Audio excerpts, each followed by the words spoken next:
So, to my mind, kahit hindi na tayo mag-usap kasi magulo pa pag-usapan natin ng retrofitting, kung kanino pang administrasyon, may batas po tayo sa Civil Code, Ma'am Joey, na may last clear chance. O di kayo tinawag mo kanina na last touch sa basketball pa. Last clear chance. The incident could have been avoided if only Marcos was diligent. Correct. The fact na nangyari, hindi siya diligent. At kung hindi siya diligent, ibig sabihin hinahayaan na lamang niya ang corruption doon na makakakuha lang o para kumita sila. At hoping na hindi lang masira. Kasi siguro minamadali nila, February 1 ibuksan. At tandaan mo, ang schedule na matatapos sana panahon pa ni Sir Digong, ni Tatay Digong. At by the way, kahit punta ko sa kanya ngayon, binoto ko siya ng 2016, nangampanya pa ko. Pero sa akin lang, talking about this bridge salon, let us be fair to facts na hindi pa natapos sa panahon ni Tatay Digong yan. Natapos sa panahon ni Bongbong yan. Last clear chance dictates na si Bongbong dapat managot ng lahat niyan.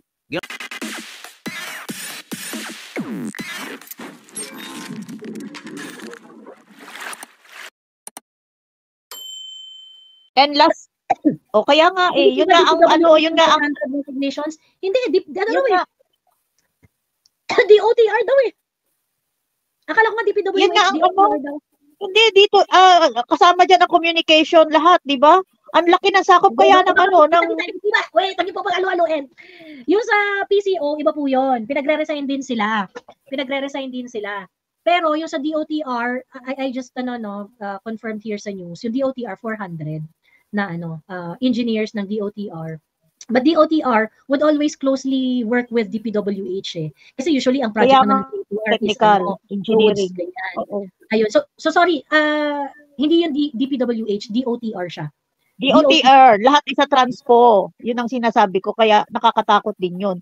And then, yung about doon sa bridge, nagulat ako doon, Miss Joey. Tama ka doon, no? Actually, eto, no, maaari, posible, na dahil nalaman ni Vince Sison na merong 400 na nag-resign na DOTR engineers.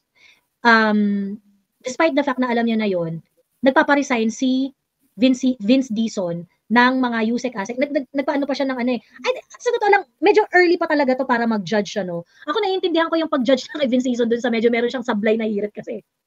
Meron siyang sablay na hirit kasi doon sa wag daw muna anti-poor daw yung yung sa Skyway, ganyan, yung parang talaga ba? Ganyan. Sablay talaga yung hirit niya doon. Pero dito sa part na to, it looks like kung yung resignation is nangyari 6 to 8 months, pagkatapos, yung pagpasok ni Vince Sison bilang secretary, ang hinihimok ni Vince Dison is magkaroon ng courtesy resignation dyan sa DOTR. Baka naman, baka naman, isa yun sa mga reason kaya siya nagpapa-courtesy resignation lalo na sa mga USEC, ASEC, at iba pang mga tao dyan sa DOTR. Kasi, ang mga lumulutang nga na reasons kung bakit nag-resign, delayed ang sweldo. Ayun. Kasi talagang magdi-delay yan. Ang binihimok ni Vince Dison na mag-resign ay are undersecretary, assistant secretary, at saka directors. Naku, mauubusan siya. So kaya siguro siya nagpaparesign ng mga tao. And then lastly, Miss Joey, tama ka doon sa sabi ni Patricia, it will be her, mga engineers, Pat. Ayun. Okay. Nakakabigla tsaka nakakatakot. And lastly, Miss Joey, yung tama ka doon sa doon sa bridge na bumagsak, dapat naman ang LGU 24 hours, 48 hours nagbantay meron siyang binigay na bantay doon. At sana naman, wag naman yung driver. Pinilit niya doon. Dapat ay ma-question din. Sino may sabi sa yung dumaan diyan, alam mo namang ito'y light for light vehicles, and knowing how much Teka, Tita Ems, hindi pa po natin alam kasi nga inopen na po siya noong February 1. Hindi po natin alam kung noong February 1 nung inopen siya for all types of vehicle. Ganon. Yun nga ang sinasabi ko. Inopen siya for all types of vehicle. Ibig sabihin walang fault si truck. 'Di ba? Ibig sabihin tama. Yung naggawa ng bridge, yun yung may fault doon. Dapat hindi pa pwedeng mag-conclude doon sa part na yun. Oo nga, ang ko dyan, dapat, bago nila inopen, meron na silang signage dyan. For what? Bakit sila nag-open? dapat i-identify nila kung ano, yan ay ano ng LGU. Dapat yan ay, kung ang dami-dami nila, kayang-kaya nila maglagay ng mga checkpoint. Yung pang mga ganyang bagay, dapat ay maano nila yan, masolusyonan nila o binigyan nila ng panahon.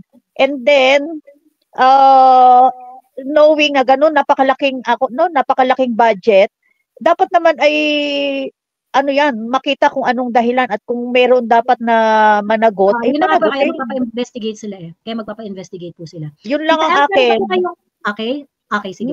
Thank you. And also, ano pala, best regard to Colonel Grijaldo. Kumusta na siya ha? Please. Apa. Okay, thank Ayun. you, Miss Makikita niyo naman po Joey. yata yung live pagka may access po siya sa cellphone, makikita niya yan. Okay, Ayan. thank you. Okay, thank you Tita Ems. Maraming salamat po. Ayan. Hello po, Dr. Toto. Hello. Hindi, magsasalita lang ako tungkol dun sa tulay. Go ahead. Ang tungkol po sa tulay, bilang civil engineer po ako, ay bago i-desisyonan na ipatayo ang tulay, dumaan na po sa lahat ng mga consultants yan, mga doctor of structural engineers ang nag-check ng trabaho niyan. So definitely po, hindi mangyari na magkakaroon ng mali sa pagdisenyo. Hindi po natin sigurado yun. Hindi, sigurado ako Kasi dyan. po, even po yung mga structure sa ibang bansa, hindi naman po yan 100% Kita ko kung saan ang depekto. Hindi kami papayag naman. Matatanggalan kami lisensya bilang civil engineer. Yeah, kaya nga po may natatanggalan ng lisensya. So ganito ha. Pakinggan nyo muna. Okay, ang premise ko, hindi maaari magkamali sa design. Ngayon, bakit ano ang manang support ko? Tandaan nyo po, halos siyam na span yun. Dinaanan ng truck. In the third to the last span, doon ang bumagsak.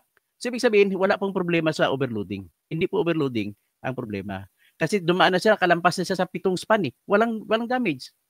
Yung papaahon na siya, papunta na siya sa 8 span, saka palang bumagsak. Tapos, examinin yung litrato. Putol ang mga lahat ng kable. So, kung putol Hindi po ang lahat bang ibig sabihin nun? Ibig sabihin, kinaya nyo 1 to 7, pagkatapos yung 8 span, hindi kinaya. Hindi, kung hindi kinaya, sa first span palang bagsak na yun. Huwag kayo maniwala, palusot na nila yan kasi tinatkong nila ang budget sa pagbibili ng kable. Mga kable kasi lahat na putol. Pag maputol ang kable pang humahawak sa floor ng tulay. So doon nila kinatkong. Kasi maraming mga ano dyan sila tandaan mo kay Marcos na natapos yan. Ang kay Marcos natapos, ang span ginawa nila last spans. Nauna kay Noynoy, sa gitna kay Duterte, sa panghuli kay Marcos yun. So, ibig sabihin, niyari nila made in China at I don't think so po, kasi retrofitting po yung kay Marcos. Gusto ko mapaintindihan na ano bang ibig sabihin ng retrofitting and strengthening po. So, ibig sabihin kompleto na siya. Nag-retrofit na lang sila. Ganito. Ang retrofitting po, nangyayari retrofitting kapag defective ang construction. Oo nga. Hindi ibig sabihin, meron talaga acknowledgement na defective yung structure. Pero, hindi kayo maniwala dyan. Ano ba? Pato! Pakita ko sa yung budget kung para saan siya. It is for retrofitting. It is for retrofitting. Sa papel lang yan. Pwede sa papel lang yan kasi hindi mo gagawin sa totoong buhay. Hindi, makinig ka muna. Dinadaya nila yan para kumita sila kay every may kontrata sila. Ganun na kasi. Yes, nandun na tayo sa dayaan. Wala tayong pakialam doon. Yun nga yung hahanapin natin. Hindi, pero hindi mo pwedeng sabihin na retrofitting nga yung ginawa. Pag nasasabihin mo, hindi yung totoo na hindi, ganito lang. Ang retrofitting po. There's no logic in what you're saying. Lang, ang logical sa London, may ginawang building, magandang design, high-rise yun. Tapos, so i-retrofit ngayon yun. Yan ang mga retrofitting ibig sabihin. Ngayon, ibig sabihin kung bakit ni-retrofit, ditong huli lang, kapanahon ni Marcos, may defect ang kanilang ginawa. Ibig sabihin, tapos na yun gawa. According to them, September 2024, tapos na. Ni-retrofit, hindi pa inopen sa traffic. So, saan ba ang na-damage na span? Pang last 3. So, kung last 3, gawa ng team ni Marcos yun. Have you done the audit? Tinignan ko lang muna sa litrato ng pagkagiba. So, anyway, ito po yung may ebidensya. Ang ebidensya po is that there's really a recognition na meron talagang something wrong because on paper, they already put a budget of 390 million for retrofitting and strengthening. So, ibig sabihin, may recognition. Hindi mo ilalagay sa papel to kung wala kang justification. Kung faces lang yung kung faces yung pag-uusapan natin dyan, dapat nakalagay doon. Whatever yung kanilang tiyan, ang tinitingnan ko na hindi mo ma-deny ang katotohanan, kung saan na bumagsak ang span, ang lahat ng kable, yung cable cables. The retrofitting is for all spans. Hindi, dali lang. Ganito lang, Miss Joey, ganito lang. kung may problema sa tulay sa unahan, ay sana unang It span pa lang doesn't bagsak matter, na. Dr. Toto. It doesn't matter. The retrofitting is for the entire project. Hindi, Wala hindi naman ako sinabi kung the retrofitting ganito is lang. for the first span, the second Ganito span, lang. or the third span. Sandali lang po. Hindi importante retrofitting dito, hindi issue dito. Ang issue dito may corruption sa pag-construct. O, bago na Yung yung huli. focus ninyo. So ngayon, bakit may corruption sa last of the spans, last three spans? Dahil po ang mga kable, mga strands of cables ay may defect kasi makikita mo sa litrato, putol ang lahat ng kable sa yung that span. Ito yun ang kasi yung problema ko pinaka- sa ibig logic sabihin, ninyo. from that- Ito kasi yung problema ko sa logic ninyo, Dr. Toto. Wait lang sorry ho Ah. Ito kasi yung problema ko doon sa logic ninyo. You Hmm. are talking as if na parang ata-atado yung ginawa ng Pinoy administration. Ganito. Hindi, Ang klaro ho dito, ang klaro ho dito, okay, ang klaro ho dito, 2023 and 2024, 390 billion were poured in to retrofit and strengthen the bridge. Yun po yung nakalagay. So, sige. ibig sabihin, regardless kung first, second, third, fourth, fifth yan, ni-retrofit yan the entire. Okay, on the seventh span of the seventh arc, yun yung bumagsak. So, that means may something wrong. Bakit hindi nyo na-retrofit yan ng bonggang-bongga yung part na yan? Hindi, So, sa akin it doesn't lang matter ganito. kung ano yung ano dyan. Meron mo talagang korupsyon. Nag-a-agree tayo dyan na meron talagang korupsyon. Kasi the mere fact that you put money in it, it's supposed to serve its purpose. It's just that what I cannot understand is hindi okay yung ano, hindi nga po okay kasi nga naglagay yung budget dyan for the last 2 years is for the entire bridge. It's not really for one span. Hindi ganito lang sa akin, Joey, no? Wala na akong pakialam dyan. Immaterial kung ako tumingin sa retrofitting kung meron man o wala. Kasi kung ako tarangin mo, doon lang ako titingin sa seventh span, bagong span, na nahulog. Sandali lang po. Anong tanong? Bakit siya nahulog? Kasi nakita mo sa litrato, be fair to the facts. Ang litrato, putol ang lahat ng kable po. Ibig sabihin, bakit ang kable sa ibang mga span hindi naputol? Ganun lang kasimple yan. So kung naputol ang kable, hindi ka na-retrofit ng maayos. Hindi. Wala na akong pakialam. Antag dito, Hindi ako naniwala. ang problema po kasi, it could happen on the first span or on the third span or on the ninth span. nangyari. The problem is still the same. Bumagsak pa rin yung tulay. It will not change. Hindi, sigurado ko sa theory ko, unang civil engineer ako. Kaya sinasabi ko yan. Hindi mapuputol ang kable kung tama ang kable. May mali nga po, hindi po tayo nagtatalo. May mali talaga. May mali nga eh. Sandali lang sa akin lang. Gusto ko lang point out para maklaro sa mata ng tao na layman, ay tumingin na lang kayo, tingnan nyo paano nasira. Nasira sa nakita mo putol-putol ang mga kable na humahawak sa sahig ng tulay. Ang sahig ng tulay naman nahulog eh. Hindi naman nasira yung arch beam eh. Hindi naman nasira eh.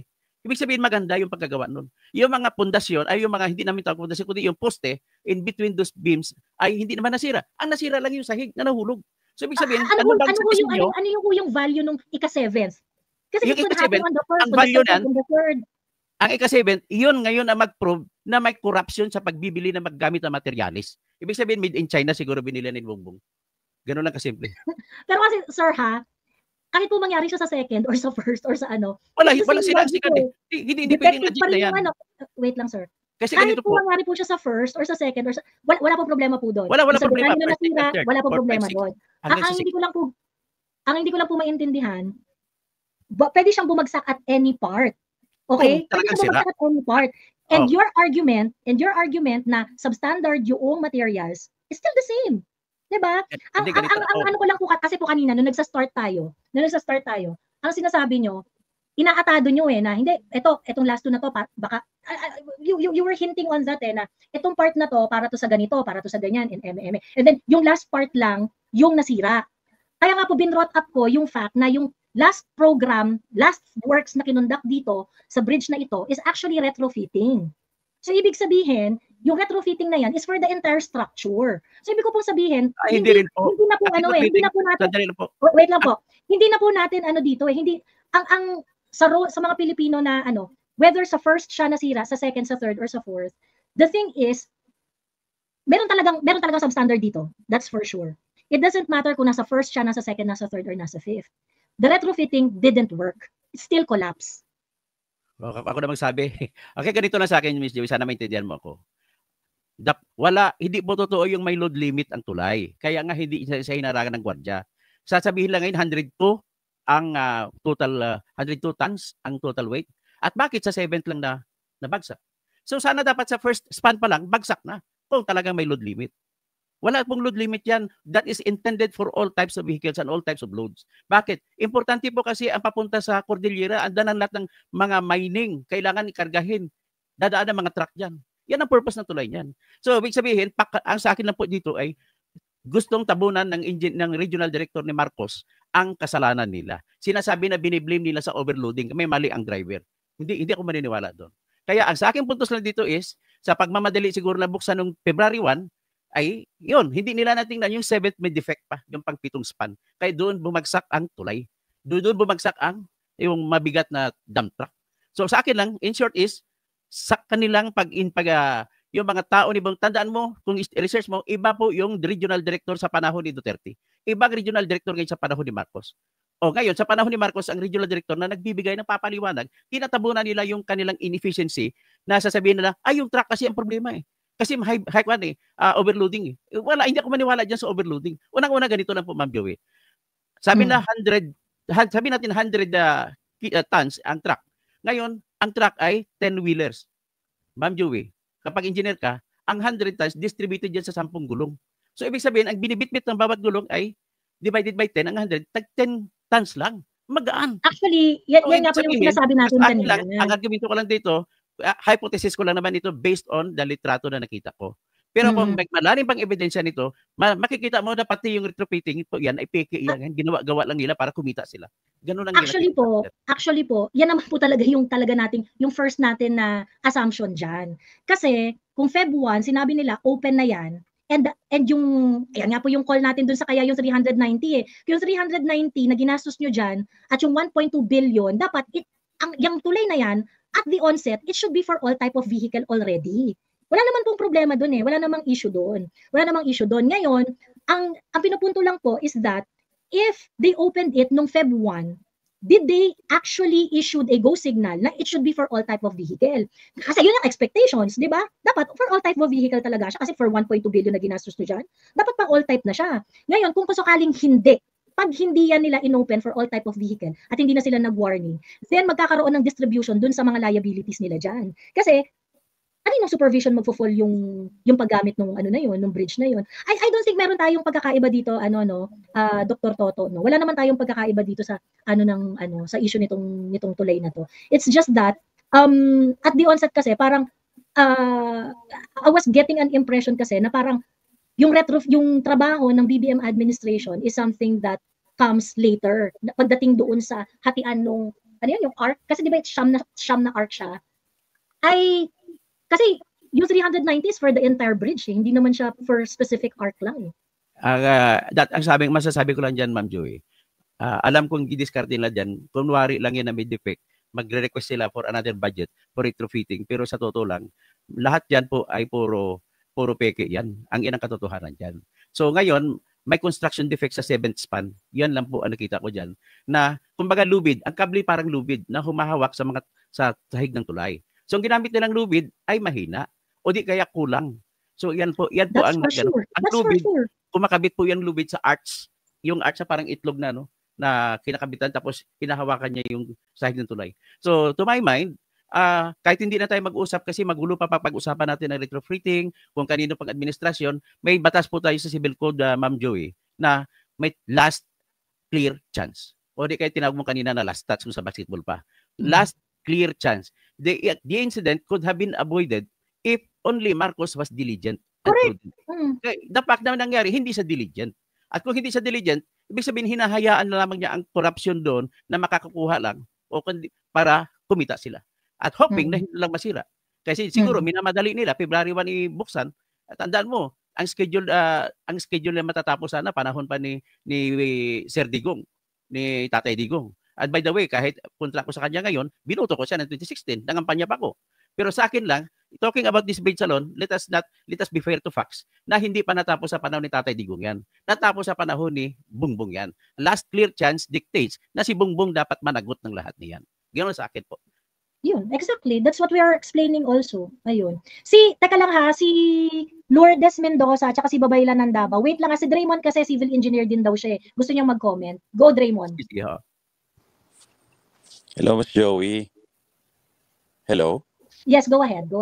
Kasi po, yung kontrata na yan, di ba? lahat bago simulan yan, may study yan. May soil test, may kung anong load na is-subject yan. Supposed to be over-designed. So, andyan na tayo, nag-retrofitting na sila, di ba? Mm-mm. Prior to opening the bridge, dapat na-check yan, na-double check. Tapos, supposed to be yung mga inspector ng mga bridge, may mga recording yan, pictures, ganyan-ganyan mga details. Hindi pwedeng basta i-open mo lang nang walang pumipirma na clear na. So, may mga in charge yan dyan, DPWH or anything na mga building official yan dyan, lahat-lahat. Ganon yung nangyayari dyan. So, if ever, ang ginawa nila, hindi pwede kasi i-subject yung bridge nakakatapos lang sa load hanggat hindi pa nagko-curing lahat or hindi pa na-settle.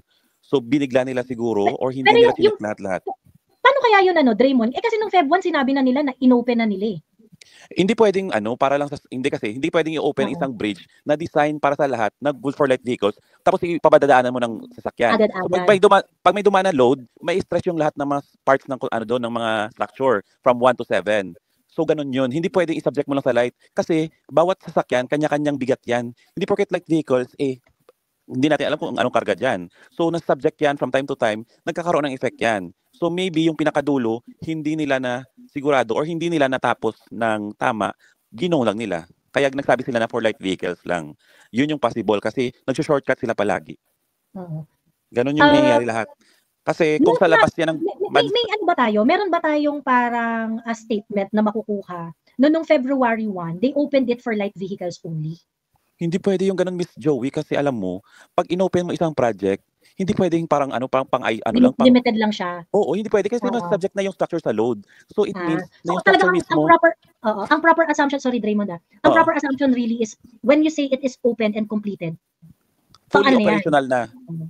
Hindi pwedeng halimbawa, yung tulay na kawayan, ipadadaanan mo ng hindi ganun yung pundasyon. Sa tingin mo pag dumaan diyan lahat mabibigat o hindi mo alam yung bigat, tingin mo hindi mag-aano yung structure na yun sa ilang araw lang na overloaded or hindi pa ready or hindi pa cured yung ganung area or hindi pa talaga na-test kung okay na yung ganung portion.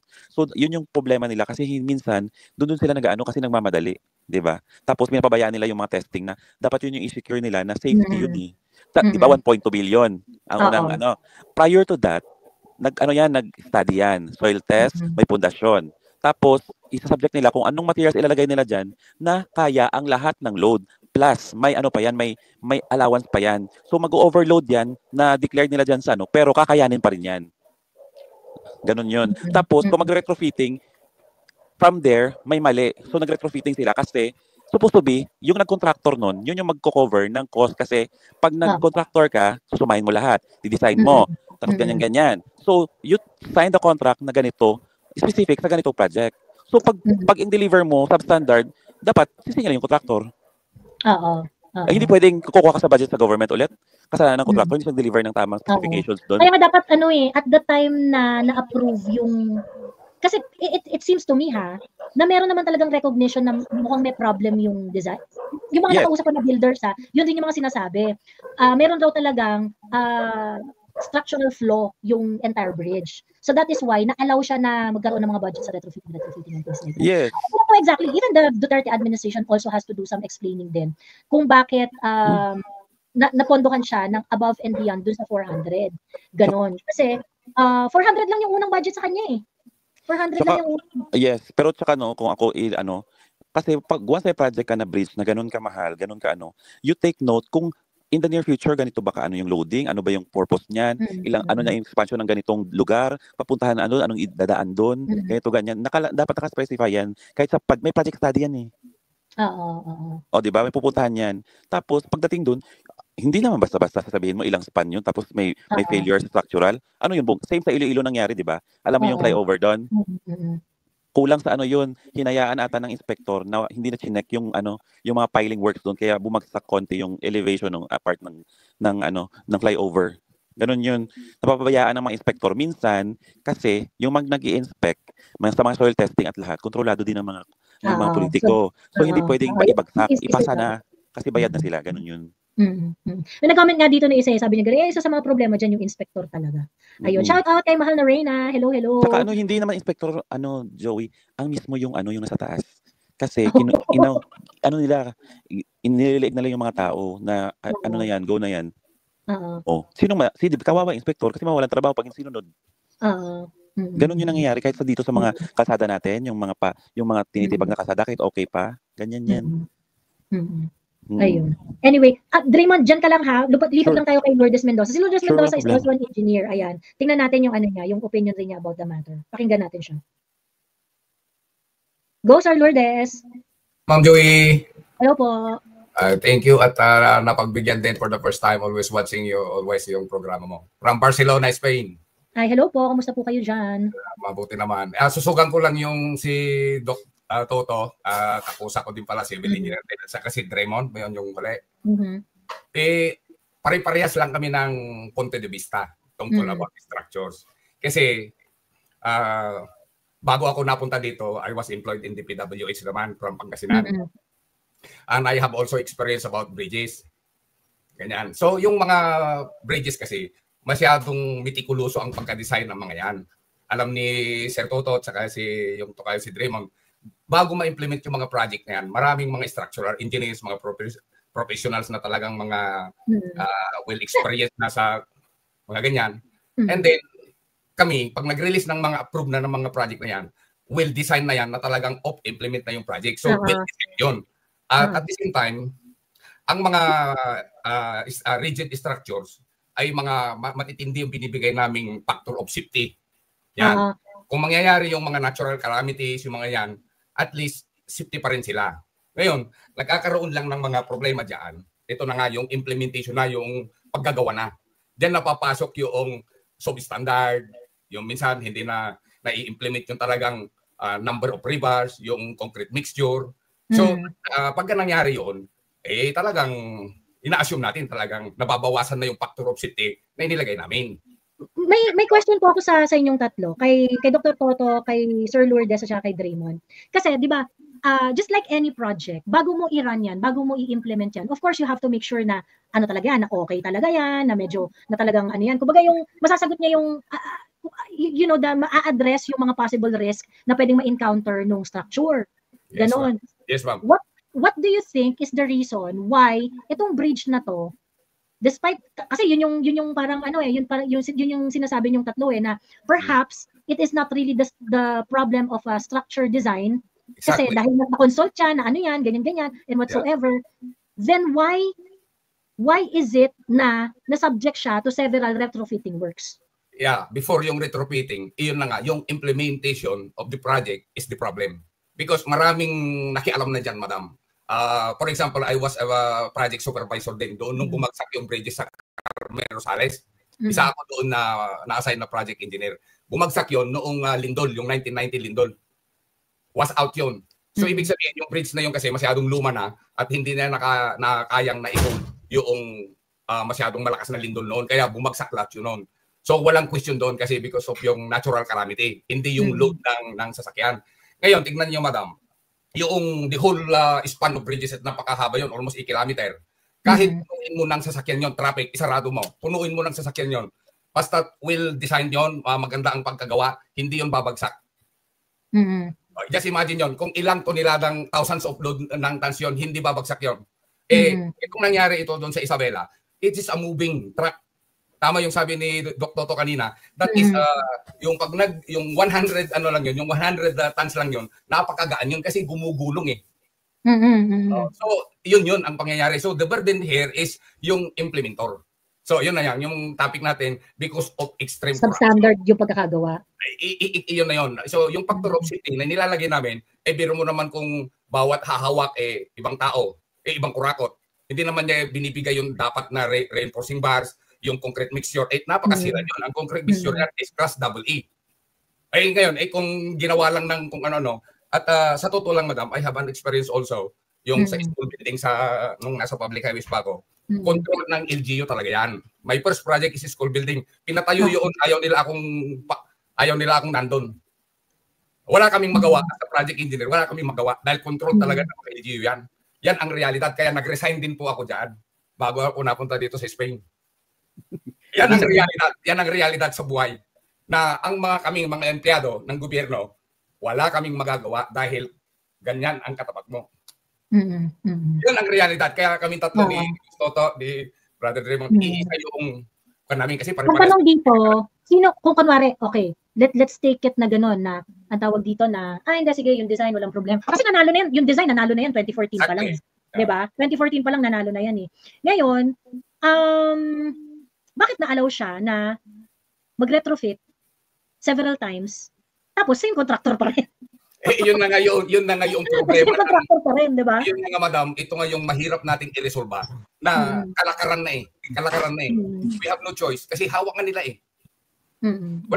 Wala tayong choice na empleyado tayo, mamamayan tayo. Wala, sila ang control eh. Or else, mawawala ka sa mundo. Miss Joey, Raymond, ba't ako? meron kang gusto idagdag? Yeah, go. Yes. Ganito kasi yun. Example sa city namin dito, may project kaming market. Tapos, di ba, okay na lahat yung plano, everything, design. Tapos gagawin ng mga politiko, mag-ano yan sila, mag-additional works yan sila. Eksena, para may mga dagdag ko pera-pera, ganun. Tapos, yung sa retrofitting naman, yung doon nangyari sa Isabela, ang talagang may obligasyon doon at saka sole na nag-implement ng project is yung contractor. Dapat siya yung managot kasi may mga yan eh, may mga agreement yan sa government na if may mga ganitong problema, may mga cracks sa sila yung mananagot supposed to be. Kaso lang hawak ng politiko yung contractor. So gagawin nila, i-declare nila yan na may problema sa design, kesyo ganyan. Kasi sa DPWH at mga project, hindi ganoon kahigpit. Once mag-request yung contractor na ganito, mga ganyan or yung politiko, i-approve lang basta-basta. Hindi naman nag-double check bakit, ganyan. Katulad sa mga kalsada dito sa amin, kahit hindi naman ganun kasira, tinitibag. Pero yung ibang mga kalsada dito na sa city na papasok sa mga barangay, hindi pa simentado. Pero yung dadaanan namin, nakailang repair na at saka tanggal ng semento yun ulit. Tama, Draymond. Yeah, exacto. Kasi ito kasi yun. Sige. Be open lang ako. Experience ko kasi dito sa Pilipinas, tapos nag-abroad ako, nag-UAE ako, sa nuclear power plant ako na-expose. Doon kasi, once may project na, super yun yung budget, naka-lock talaga, ganito, mahal yung project, ganyan. Pero, bawat galaw, bawat ganito, may mga record yan, pictures, kung kailan binuhusan, may testing yung konkreto, may picture kung ang itsura ng rebar bago buhusan, lahat nakadetalye yan. May reporting yan every now and then, pero dito sa atin wala. Ayun, tama ka. Exactly. Dr. Toto, meron kang gusto idagdag? Sige, ganito lang ba, just a mere reiteration, ihambing ko na dyan kontrata sa Bicol ng mga tao ni Romualdez sa flood control. Ang nalaman ko dyan, nakuha ko na incident na nangyari, flood control, i-disel, tanggalan yung mga rivers para malinis. Ang problema lang po, ginagawa nila dyan is, tinatabi mga backhoe, kunwari kumuha, ilan pa picture singil, complete na, 100%. Ganun po, kaya bumaha ng todo, sabi pa ni Attorney Vic more than 200 na Bicolanos ang namatay sa Bagyong Christine. Ganun po ang lahat ng pumirma sa impeachment ni Inday. Okay, kaya paborito nila ang flood control projects. Ayan. Ang tulay kasi kami mga engineers, nakataya kasi ang karangalan namin saka parusahan kami, tanggalan kami ng lisensya kung babagsak yung ginawa namin. Sa mga kalsada po, matatapang ang sila kahit yung timpla na 1:2:4 na sa simento compared to buhangin saka mga bato, ay ginagawa nila, imbis na 1:2:4, ginagawa na kahit 1:4:8. Kikita pa rin sila. Sabot din naman natatanggalan ng lisensya. Hindi kasi una-una, hindi sila natakot kasi nakapatong naman sa lupa. Walang mamamatay. Magka-crack lang. Yun ang katotohanan sa buhay natin sa Pilipinas. Yes, Draymond. Ito kasi nangyayari, may mga, di ba yung mga politiko nagko-contractor. Hindi naman sila talaga technically ginagawa nila, hihiram sila ng lisensya sa ganitong malaking kontraktor, pero sila mismo walang lisensya. So hindi sila technically equipped, pero gagalaw sila based sa mataas na license or mga mga gold or patinong na license. Pero sila hindi sila technically equipped. So kukuha sila ng mga taong technical, pero dami lang yun. Ang gumagawa talaga hindi technical na person. Tama yun kabayan, dahil nga doon sa experience ko diyan, mga talagang gano'n ang ginagawa nila. Kukuha sila ng isang kahit na walang lisensya, pero pangalan pa rin nila yun. Sila technically wala talaga silang alam. And then ang nila kasi diyan, Madam Joey, lalo na doon sa mga kalsada, yan ang napaka-shifting project nila kasi tama yung sabi ni Boss Tuto na hindi naman babagsak yon. Kaya nga minsan ako ay na-assign din sa mga road construction, minsan nakakahiya na talaga sa totoo lang sa mga tao. Ang sabi sa amin ng mga tao na nasa gilid-gilid, andyan na naman yung gawa Lunes si Ramartes. Yan ang naririnig namin parehas. So wala kami choice talaga eh. Kaya ang pamulang doon, take it or leave it na lang. Pero nakakahiyaman sa sarili namin kasi lalo't noon first timer naman ako noon, junior engineer naman. So no choice talaga. Yan ang realidad talaga sa atin. Kaya nga kung maghahanap tayo kagaya yung mga farm to market road, halimbawa yung isang kalsada na yan ay allocated for 50 truckload. Maglalagay lang na ng 3 o 4, hihilain na yung buhangin, pipicturean yan, iyon na yung kabuuan tapos nakasingil na. Yun ang nangyayari dyan sa DPWH. Tsaka dadagdag ako. Experience ko kasi 4 years, 6 years ako sa UAE, no? Di ba yung ano nila, buhangin? Di ba, agree kayo, di ba, na mas ano yun, na mas mahinang ano yun, yung hindi masyadong nag-hold yun ng strength yung buhangin sa UAE. Pero never ako nakakita na tinibag yung kalsada nila. Inulit. Talaga gawin nila ng way para maging... Hindi kasi, Raymond, actually yan naman, sorry ma'am, actually naman, yung buhangin naman, compare sa Corsan, yung giniling, may difference lang ng konti. Pero kung maganda naman yung mixture, kagaya yung Class A, normally kasi sa mga kalsada, mga ano yan, mga Class A, Class AA, ang mixture yan, 1, 2, 3, 1 yan. Pero doon sa actual kasi, hindi na yun nangyayari. Sometimes yung contractor, kung naman yan, yung mixture lang na, ano bang tawag noon, yung makina na yan, yung mga labor naman, buhat lang ng buhangin, karga ng karga, hindi naman accurate na yung volume. So, nagko-compromise ngayon yung mixture. So, ganun lang nangyayari. So, pero hindi, correction ko, dito sa atin, kasi kakalkalin yung semento, di ba? Ano na.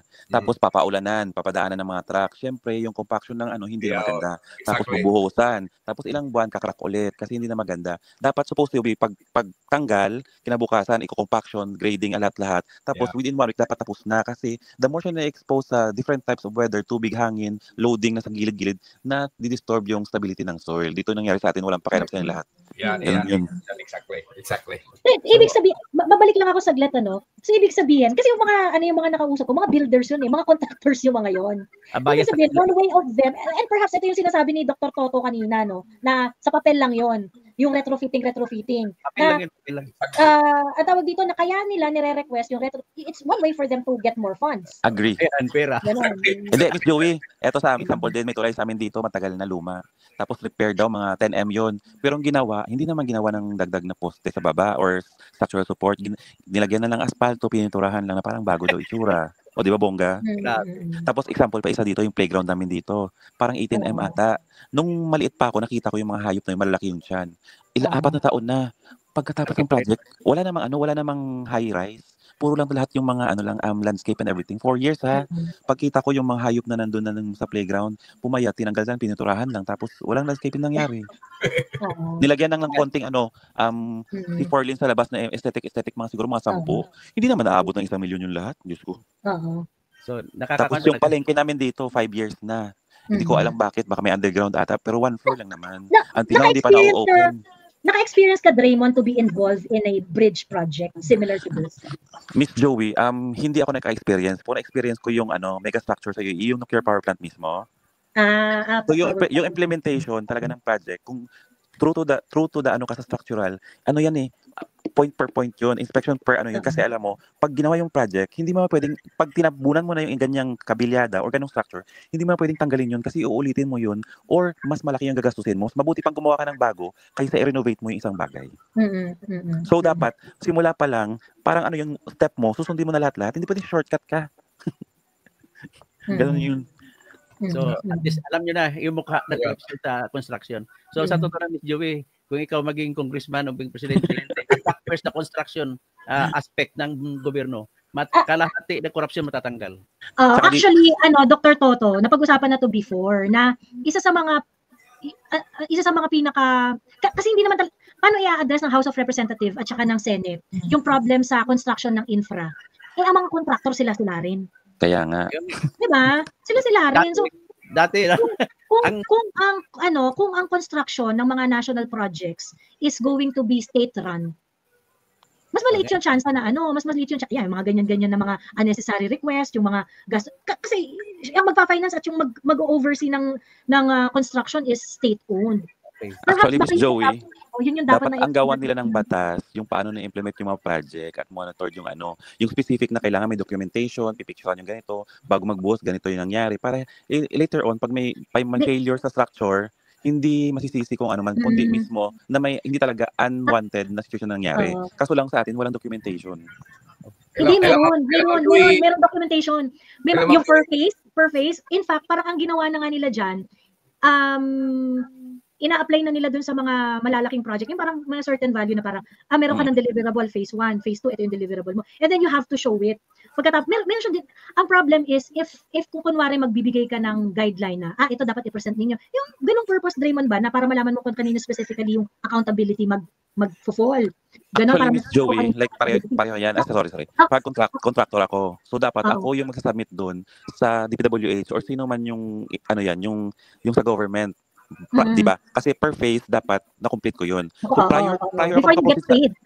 Prior ako proceed sa next na panel or next na span, kumpletuhin ko na yung issues ko dito or anything. So dapat yung mga agencies na involved, dapat sila mismo nila isa-isahin. May mga ganon. Ang lalabas sa papel, compliant sila. Yun yung problem. Sorry, ma'am. Joey. Sorry, ma'am. Thank you. At salamat sa pag-invite. Thank you. Thank you po. Maraming salamat sa idea. Salamat. Sige. Good luck. God bless. Ayun. Ang problem, even if you're going to make another yung mas mahigpit na guidelines, i-comply nyo to, ganyan. Ang problem kasi, they'll just find another way to circumvent it. Tama yan. Kaya nga, Joey, I go with your suggestion. Ang tawag sa amin yan by administration. Gobyerno na lang gagawa. Kung may contractor sa sali, mag-provide na lang kayo ng labor. Pero Miss Joey, or pwede rin, contract plus fixed fee. Kung halimbawa, Miss Joey, based sa experience ko dun sa labas, talaga, kung stricto yung government o nag-i-implement yung agency mismo, talagang hindi, nung nagplantanan ko sa project sa nuclear power plant, kung may question na kahit maliit na lang yan, na dokumento, safety na hindi in-apply, yung pati mga harness, mga ganito, kulang ng tubig sa site, cancel lahat yan, stop work yan. Tapos, i-issue ng report na paano ma-avoid na dapat ma-meet lagi na ganito kompleto lahat ng detalye sa site. Safety lahat, ganun. Ganun talaga Kung hindi magkakaroon ng, let's say, hindi magiging nationalize yung construction ng mga national infrastructure project. Isang alternative, Draymond, na pwedeng gawin, dapat yung mag-check na sinasabi mo is going to be an independent auditor. Agree. Ketikus, wait lang muna kita ha. May problem yung audio mo, Ketikus eh. Ayun. Mayroong independent na agency na mag-audit noong mga infra na binild ng mga contractors. Yes. Oo. I mean, if we cannot nationalize it, kasi sasabihin, wala pa tayong enough na capital for that or whatsoever. Actually, Miss Joey, yung mga projects, may consultants yan. Supposed to be, yun sila yung parang yung lahat nagdo-double check ng lahat-lahat. Kaso lang sa atin, hindi nagpa-function. Kasi yung consultant sa atin, sila yung nag-iisip ng paraan to get around the rules. Kaya nga. Pero sa experience ko dun sa nuclear power plant, may government ng UAE, may sa Korea ako under contractor kami. Tapos meron silang kinuhang third party na iba-ibang bansa na talagang dadaan sa kanila lahat, tapos i-check pa ng mga taga UAE bago kami i-approve. So may mga kahit na maliit na bagay kulang, hindi pwede magtrabaho or may mga issues sa site, stop lahat. Bahala na mag 1 week to 2 weeks, 3 weeks na stock. Basta hindi nyo ma-comply yung mga incident report, hindi nyo magawa ng paraan, paano ma-avoid. Lahat talaga as in parang wala kang magagawa kung hindi i-approve. Ganun talaga dapat ka-stricto. Yung magsalita. Yung sa atin po dito sa Draymond, sa atin sa Pilipinas, ang sistema, basta government project, ang may contractor, tapos mag-check yun yung engineer mismo na sarili ng DPWH. Ngayon, mag-progress billing, papipirmahan ng contractor doon sa engineer ng DPWH para makasingil siya. In other words, kung hindi pipirmahan ng engineer ng DPWH, hindi siya makasingil.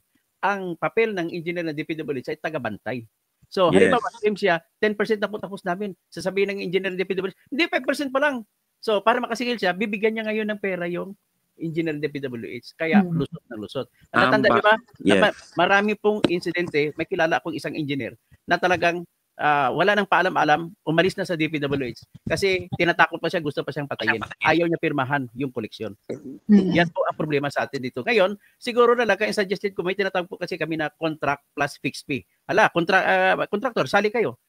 Magkano bidding mo? Ganon. O sige, plus 10%, ito ibabayad namin sa iyo. Huwag ka naman, wala nang bidding sa totoo lang Para contract plus fixed fee na lang. Or pwede rin na may body cam, nung may suggest yung isang nagko-comment sa iyo rito kanina. Okay rin yun, kung may body cam sa pag-warrant of arrest, di dapat may body cam din sa pagko-construct. Tapos sabi ni Sir Draymond, in every stage, kahit na pagbuhos pa lang, may tinatawag po kami, Ma'am Joey, na pag sa kalsada, may tinatawag kaming slump test. Ano yung slump test na yun? Pagdating ng mix, halimbawa concrete mixer, pag dumating siya, bago ibuhos yung lamang simento sa kalsada, kukuha muna ako ng pang-slump test. Pang-cylinder yun, 1 foot ang taas. Pag yung simento doon, baliktadin ko, ipatong ko sa lupa at alsahin. Pag alsa, pag bumabagsak sa more than 25%, bagsak. Nabiyak siya. Gamitin. Dapat ganun, strictly. Kaso, Dr. Toto, kung kunwari nag-slam test nila, pagkatapos yung slam test nila, pasado. Pero the rest of the, Sa papel yung pasado. ginamit naman nila, hindi naman, Miss Joey. Marami hindi pa naman antes okay. magnanakaw. No, Pilipino. they Magaling Pilipino nga na magnanakaw. they can always find ways to circumvent yung mga Miss Joey, requirements. batiin. Ang nangyayari kasi, Miss Joey, yung mismong contractor, sila mismo nagtitimpla ng semento. Supposed to be third party yan. Oo. Para hindi Meron ganung babaya. guideline. Meron ganung guideline? Supposed to be ganun dapat, third party. So, Para okay, yun yung ideal situation. Okay. hindi, yun talaga yung sa construction practice international. May third party yan. Okay, Kasi okay, parang oo. kukontract, parang 'di ba? Bibili kami ng contractor sila ng semento. Ito yung specific, may ganyan talaga sila mixcla.